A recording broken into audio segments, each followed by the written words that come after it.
Esse otário merece. Prepotente, inseguro, ridículo, vive em cima do muro. Sua arrogância quase tão grande quanto sua altura. Sério, não sei como alguém te atura. Você é um câncer, eu sou a cura. Alguém tem que abaixar sua bola. 4 olhos retardado não serve nem pra escola. Todo mundo botou fé que você passar no vestibular. Eu já sabia que você ia decepcionar. Tem cara de CDF, mas não gosta de estudar. Você xinga os outros pra não ser xingado. Agora se prepara pro seu filme ser queimado. Quando sai com uma mina, só segura a vela. Ouve Racionais, mas não entra na favela. Usa roupa larga pra quem não percebe sua desnutrição. Você tá nessa vida, mas não sabe sua função. Você merece ser tratado que nem cão. Essa é sua lição. É bom quanto feitiço, vai contra o feiticeiro. Tem tudo bom e do melhor, só falta o dinheiro. Porque mamãe paga tudo que o bebê quiser.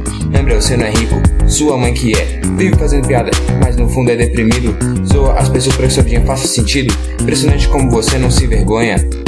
Pra ser assim deve fumar muita maconha. Mas você é magro, então deve ser crack. Escreve rap, achando que é Tupac.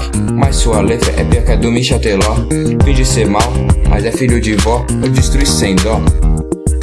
Você é um fracassado, só com 17. Você é um lixo, até jogando basquete. Só fez merda quando foi pro Canadá. Seria melhor se fosse pra Bagdá. Ser bombardeado e não voltar de lá seria um bem pra humanidade. Roubou pra sociedade, agora ouve a verdade. Você não tem humildade, não tem nem habilidade. Não sei como você tem alguma amizade. Não acha que esse só foi uma vingança? Você é um adulto com mente de criança. Para de achar que dança. Você apenas faz papel de palhaço. É otários que nem você que eu caço. E eu sei todos os seus defeitos.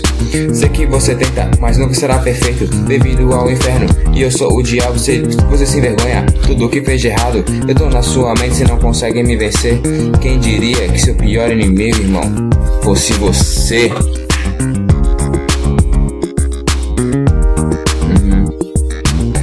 Acabou. Chupa, pai.